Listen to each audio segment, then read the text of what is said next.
Hey everybody, how you doing? Welcome back to the channel.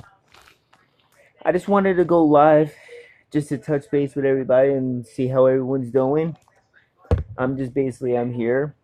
I'm trying to get myself going, trying to, chat with people, the subs, anybody that wants to chat. I'm trying to get my channel up. If you like to chat, I'm here. I just was on the topic before earlier. It had to do with basically my mom. And then it was basically, with family. Put topic out there. I put a topic out there because I wanted to see, just to put it out and see what, you know, with support of you guys to help out in that way. I was doing good. I'm still new on the channel, obviously, but I'm trying. My YouTube channel, I'm trying to get up because I'm trying to get people, motivated, trying to get people to go for it. But my family is another thing. My family is to the point where when you're with your family, you love your mom, you know? I love my mom dearly. We may have our ups and downs. She may be living in Florida, but I'm obviously where I am.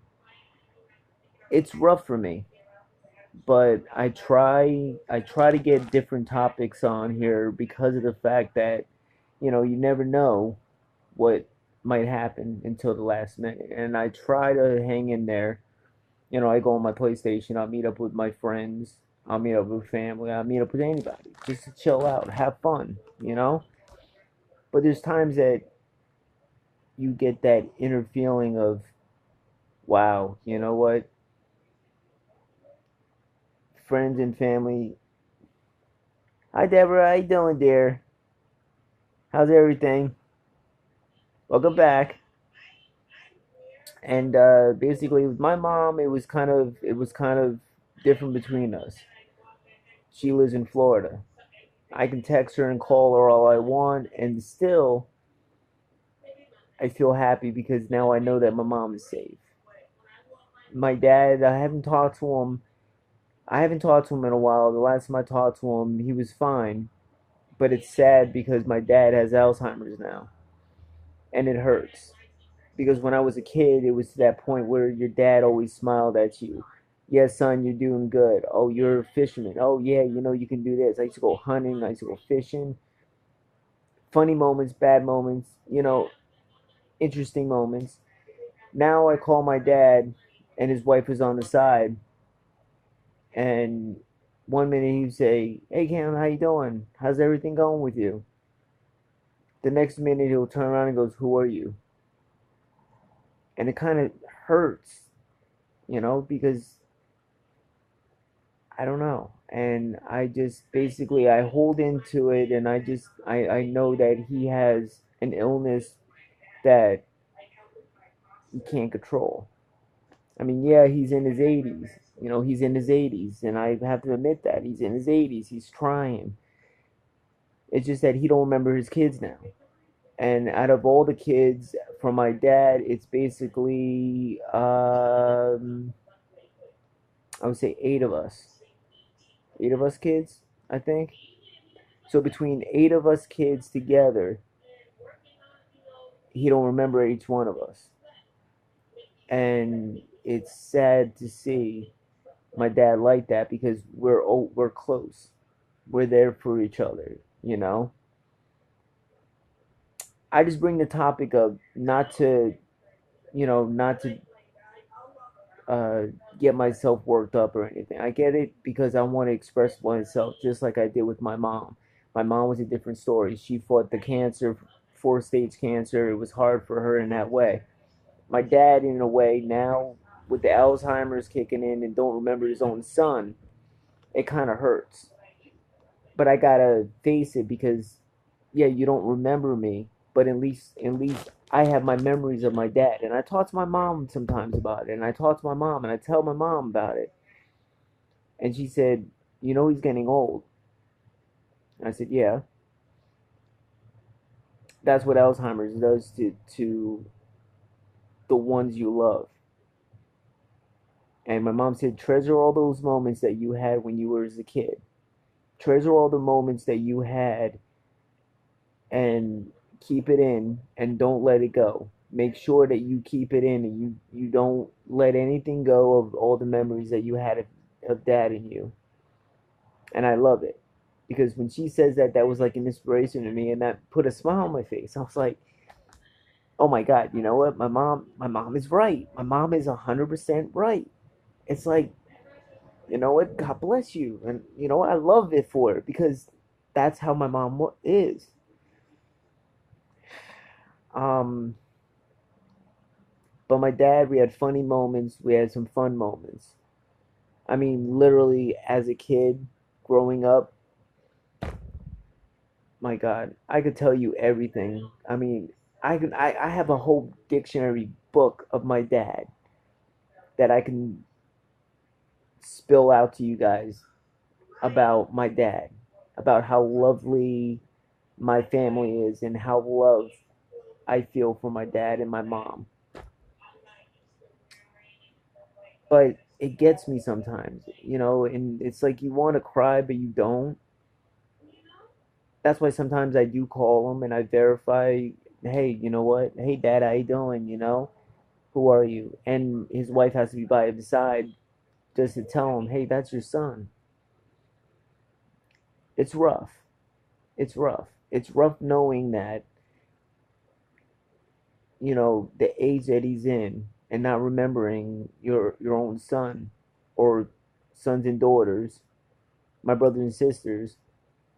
It's kind of rough. But I gotta face it that basically he's in his 80s. He's going he's going through a lot. He's got the Alzheimer's and there's nothing I can do about it. And I never understood what the Alzheimer's was about. I never understood why is my dad not recognizing his own son? What's going on? And it hurt.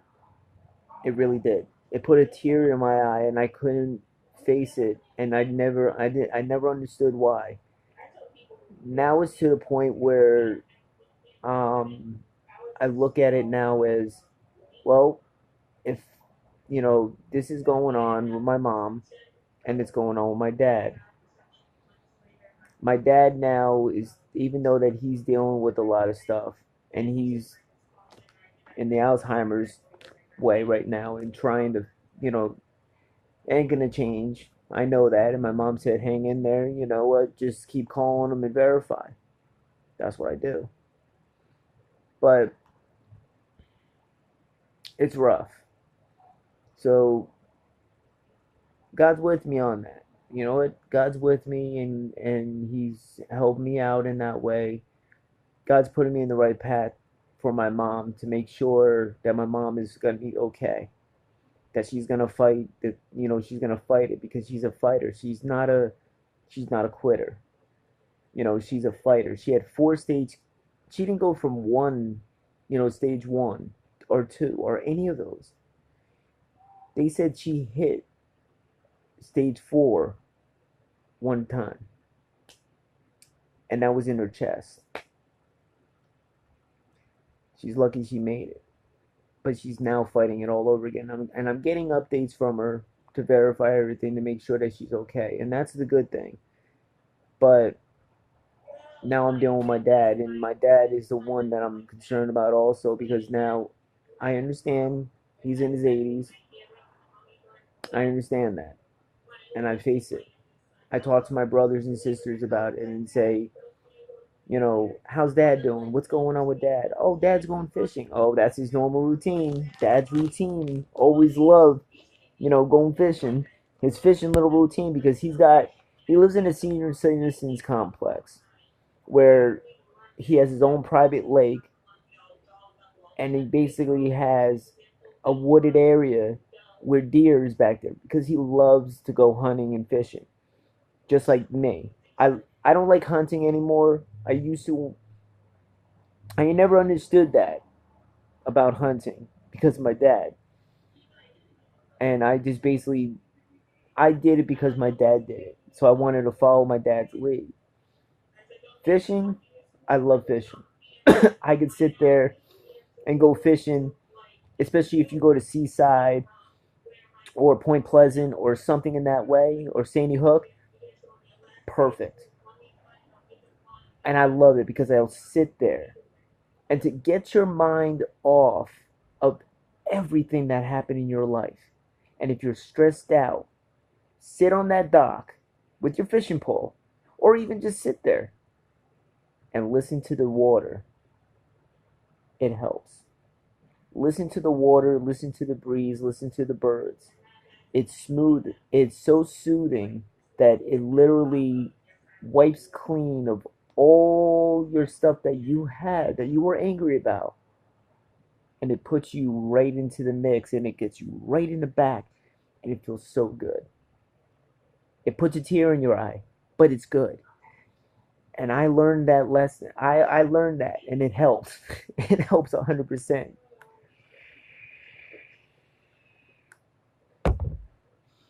Ever since that day, you know, once in a while, when I lived where I lived, hunting and fishing was mostly my topic that I was basically on for my life. I still do. But now that the only reason why I go that I want to go fishing so much is because in my mind I see my dad next to me as I was a 5-year-old kid or 6-year old or 10, and I was sitting there with my dad, and me and dad used to go fishing all the time, every night.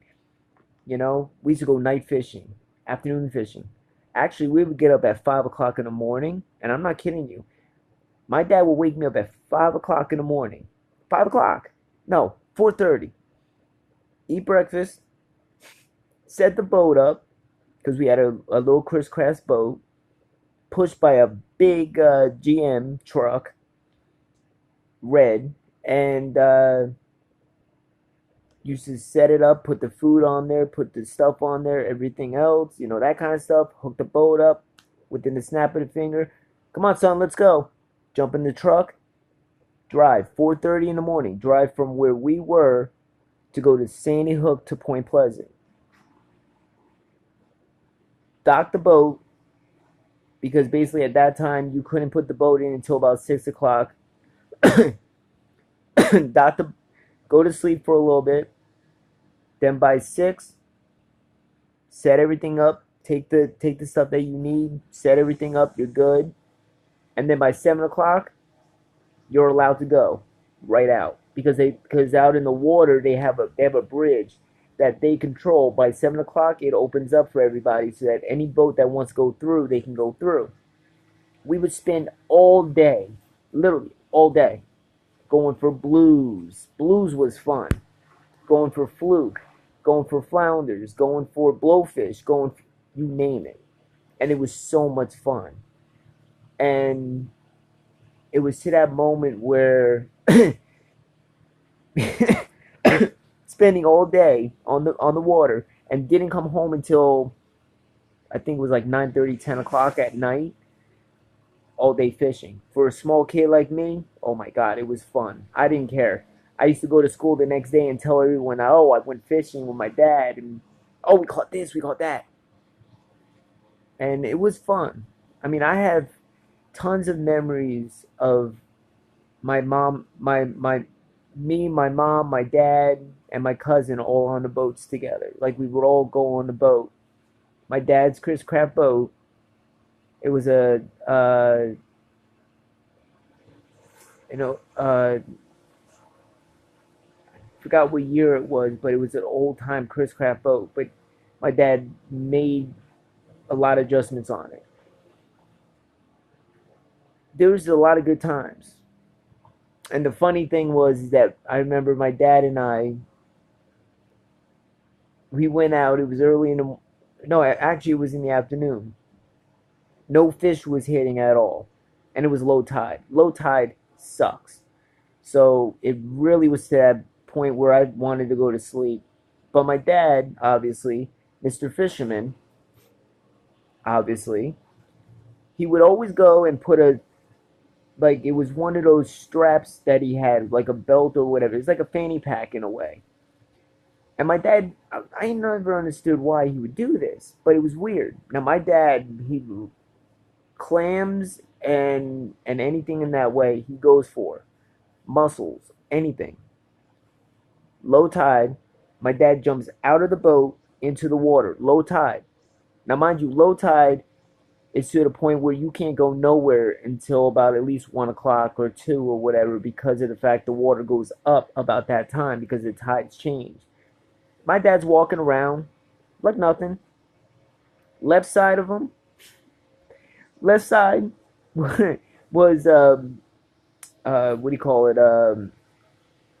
Uh, lemon juice, and the other one was some other juice, whatever it was.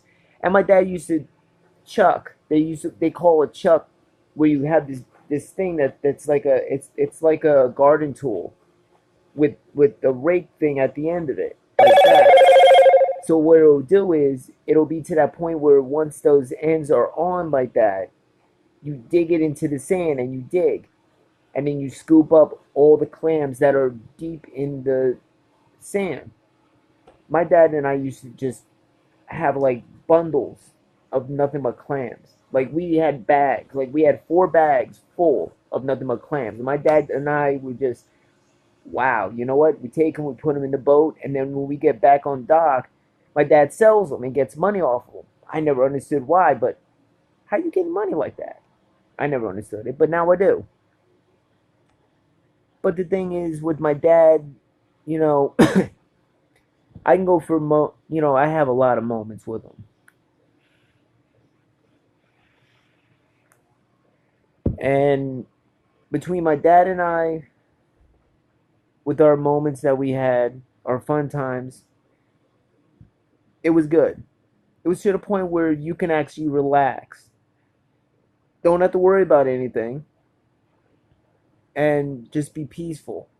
Be peaceful. Be very peaceful and relax.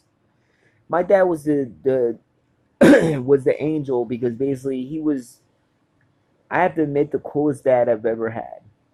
Growing up and, showing me the ropes. I never, my mom and I grew up in a rough area, in a rough time, ever since I was a kid. And I never went fishing, never went hunting, never did anything. My real father left me when I was a baby. Never told anyone that. And it's a true story. But my father now, my there's like stepbrothers and stepsisters. So basically telling you guys, my father, I call my father, he's always been there for me. He's a father that I always wanted in my life. Got the opportunity to have a father like that is a blessing, is the thing that I wanted for the longest time. I wanted a father to be there for his son, and he was always there for me. He was there. He was always the person that if you needed one little thing, he was always there with a snap of the finger. And now it's to the point where my dad, I guess, since he, doesn't remember a lot of us, um, it's to the point where now I see what the details are from my dad. I talk to my brothers, stepbrothers and sisters on Facebook, and we chat. And we chat to the point where we get together and tell each other what's going on, discuss what's happening, and say, hey, look, you know what, how's dad doing? What's dad up to? What's going this? What's that? And they tell me. They send me pictures.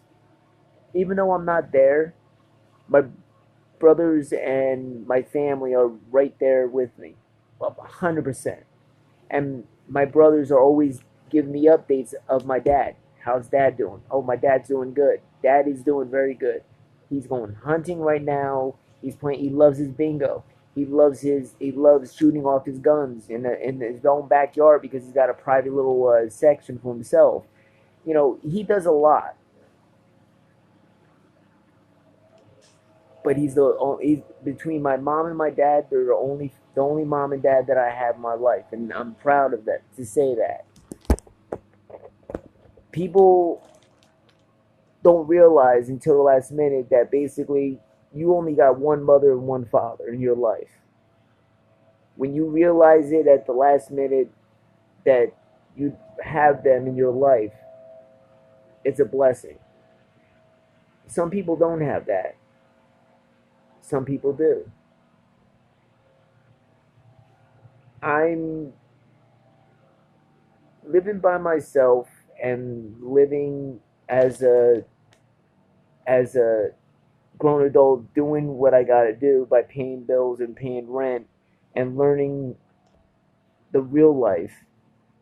Scary, but I did it. But I did it with what I had to do, and I'm trying so hard because I can't work. Um, 2012, I had a blood clot in my right leg. Almost died. It was doing work at the time, and my job, as stupid as they are, they thought, oh, you know, your leg will be fine, you know, blah, blah, blah. I said, I can't. I have to go home. Something's wrong with my leg. Oh, you'll be fine, blah, blah. And I'm cursing them out in my head, and it's really irritating me. Then I went back to my boss again, and I said, look, I can't. Have someone cover me. I need to leave. Fine, I'll see you tomorrow. I said, yeah, right. In my head, you don't care about me, your own employee, but you don't even care whatever. I go, as I'm stepping out, I feel different on my leg, and it really was bothering me. So I called my mom and my wife. They came over and picked me up, and they said, your leg is turning color. They rushed me to the emergency room. They looked at my leg. Immediately, the doctor just went, oh my God, if he's not treated right now, he'll be dead. Got me in there. I stayed in the hospital for like a 5-day process.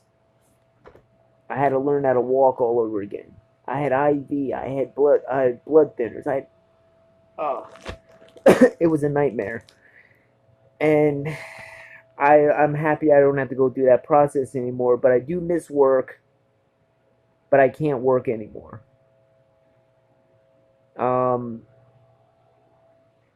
It's to that point where since I can't work anymore, I gotta realize that since I can't work, I gotta take whatever money I got every month, put it together, pay my bills, and separate everything and do everything by myself. And I've been doing that very well. I got everything all in control now. I got everything set the way I wanted to be set. I wanted to do what I wanted to do, and I did it. My life has changed for me ever since. You know, from 2012, everyone, my friends and family will tell you that's how it was bad. So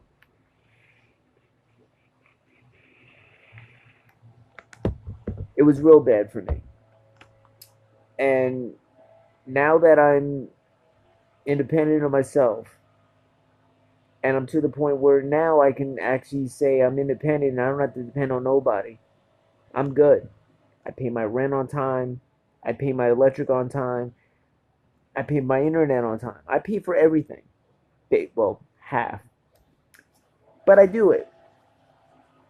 You know, if I get to spare money or whatever, you know, buying food, I got my food stamps. You know, everything's working out in a new change. It's like a new change of life for me. Things change in my life. Everything has changed between my mom, my dad, myself now. I'm now independent. I'm independent of myself. Nobody is depending on me. I'm independent of myself, and I'm proud of that. I can do it. I can actually say I can do it.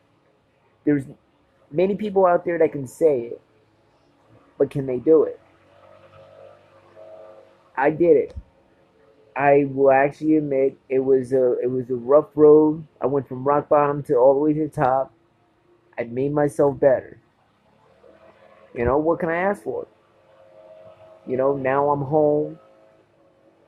Sometimes I just relax. I eat some food or whatever it is. I have my sodas, and I'll sit on my PS4 and just either watch movies or just start gaming like crazy. My competitive gaming, and I constantly play also, basically 24/7. Well, in a way, if I'm home, if I'm not busy. I'm not lazy like that, so don't think that.